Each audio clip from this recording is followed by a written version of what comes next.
સુરતમાં ઉકાઈ ડેમની જળ સપાટીમાં વધારો થયો। ભારે વરસાદના કારણે ઉપરવાસમાંથી પાણીની આવક થઈ છે।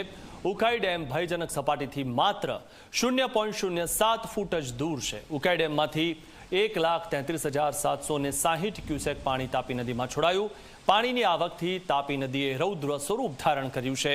નદી કિનારાના નજીકના ગામોને એલર્ટ કરવામાં આવ્યા છે। તો કોઝવે પર ભયજનક સપાટી જોવા મળી રહી છે અને કોઝવે ભયજનક સપાટી પાર કરી લીધી છે।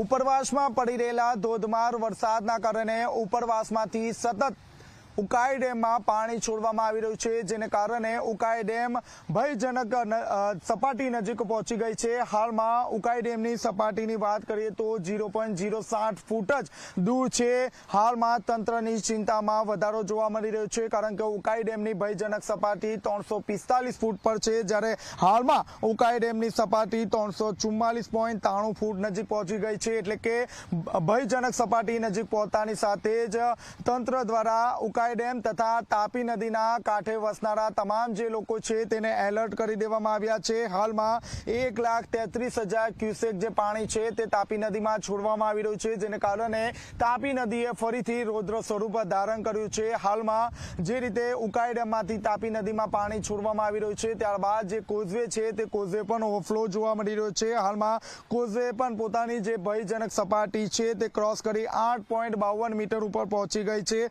હાલમાં કોઝવેમાંથી 1.67 લાખ ક્યુસેક જે પાણી છે તે તાપી નદીમાં છોડવામાં આવી રહ્યું છે। બીજી તરફ જે રીતે સુરત સહિત દક્ષિણ ગુજરાતમાં ભારે વરસાદની આગાહી આપવામાં આવી છે, ત્યારબાદ 5 દિવસ સુધી માછીમારોને દરિયો ન ખેડવા માટે તંત્ર દ્વારા સૂચના આપી દેવામાં આવી છે। જે રીતે 0.07 ફૂટ જ માત્ર ભયજનક સપાટી દૂર છે ઉકાઈ ડેમ, ત્યારે ખાસ કરીને તમામ જે લોકો છે તે લોકોને એલર્ટ કરી દેવામાં આવ્યા છે। બીજી તરફ જોવા જઈએ તો સુરત સહિત જે તાપી કિનારે વસતા જે તમામ જે લોકો છે તેને પણ એલર્ટ રહેવા માટે સૂચના આપી દેવામાં આવી છે। તમામ જે અધિકારીઓ છે તેમને સ્ટેન્ડ બાય રહેવા માટે આદેશ કરી દેવામાં આવ્યો છે। કેમેરામેન વિજય ભેસાણી સાથે ચેતન પટેલ, ઝી મીડિયા, સુરત।